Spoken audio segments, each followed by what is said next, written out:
നമസ്കാരം, എല്ലാവർക്കും പത്തിരി കിച്ചണിലേക്ക് സ്വാഗതം. ഇന്ന് ഞാൻ ഉണ്ടാക്കുന്ന ലെമൺ റൈസാണ്. അതിന് വേണ്ടുന്നത് ഉപ്പും മഞ്ഞൾപ്പൊടി ഇട്ട് വേവിച്ച ബസ്മതി റൈസാണ്.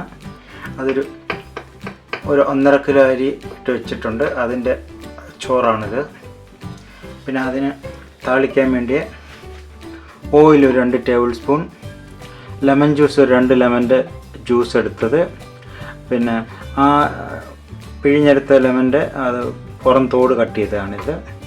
പിന്നെ ഒരു സവാള, ഒരു മീഡിയം സവാള, 2 പിടി കപ്പലണ്ടി, ഇഞ്ചി ചെറുതായിട്ട് ചോപ്പ് ചെയ്തത് 1 ഇഞ്ച് വലുപ്പത്തിലുള്ളത് ഇഞ്ചി, കടുക്, കറി ലീഫ്, കായം, പച്ചമുളക് ചെറുതായിട്ട് ചോപ്പ് ചെയ്തത്, ഒരു 5 ചുവന്ന മുളക് ചെറുതായിട്ട് മുറിച്ചത്, ഉഴുന്ന് പിളർന്നത് 2 ടേബിൾ സ്പൂണ്, അതുപോലെ ചെറുപയറിൻ്റെ ഉഴുന്ന് പരിപ്പ്, ചെറുപയർ ആവശ്യത്തിന് ഉപ്പ്.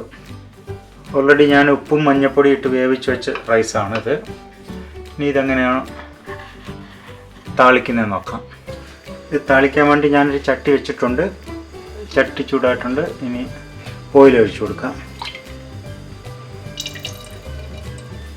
ഇനി ഇതിലേക്ക് കടുകും കൂടി ഇട്ട് കൊടുക്കാം. കറി ലീഫ് കൂടി ഇട്ട് കൊടുക്കാം. മുളക് കൂടി ഇട്ട് കൊടുക്കാം. ഇതിലേക്ക് ഉഴുന്നൂടി ഇട്ട് കൊടുക്കാം. ഇത് ചെറുപയറിൻ്റെ പരിപ്പാണ്, അതുകൂടി ഇട്ട് കൊടുക്കാം. ഇതിലേക്ക് ഇഞ്ചിയും കൂടി ഇട്ട് കൊടുക്കാം. ഇത് മഞ്ഞൾപ്പൊടി ഇട്ട് ചോറ് വേവിച്ചതുകൊണ്ട് ഞാൻ മഞ്ഞൾപ്പൊടി ഇതിലിടുന്നില്ല. ചോറിനകത്ത് ഓൾറെഡി മഞ്ഞൾപ്പൊടി ഇട്ടതാണ്. ഇതിലേക്ക് കപ്പലണ്ടിയും കൂടി ഇട്ട് കൊടുക്കാം. ഇതിലേക്ക് പച്ചമുളക് ഇട്ട് കൊടുക്കാം. ഇതിലേക്ക് സവാളയും കൂടി ഇട്ട് കൊടുക്കാം.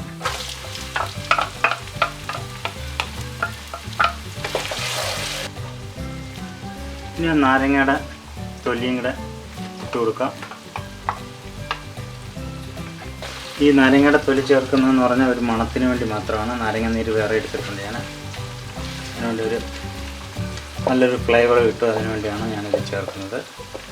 ഇനി ലെമൺ ജ്യൂസ് കൂടെ ചേർത്ത് കൊടുക്കാം. ഇനി ഇതിൻ്റെ കൂടെ കായപ്പൊടിയോടെ ചേർത്ത് കൊടുക്കാം. ഇനി ഇതിൻ്റെ കൂടെ ഉപ്പൂടെ ചേർത്ത് കൊടുക്കാം. ഇതെല്ലാം നന്നായിട്ട് ഫ്രൈ ആയിട്ടുണ്ട്. ഇനി ഇത് റൈസിൻ്റെ കൂടെ ചേർത്ത് കൊടുക്കാം.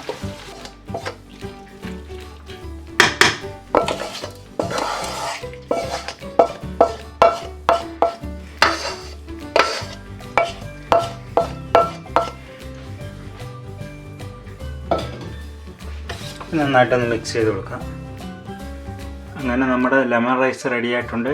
എല്ലാവർക്കും ഇഷ്ടപ്പെട്ട ലൈക്ക് ചെയ്യുക, കമൻറ്റ് ചെയ്യുക, സബ്സ്ക്രൈബ് ചെയ്യുക. ഇനിയൊരു വീഡിയോ ആയിട്ട് വരുന്നത് വരെ ബൈ.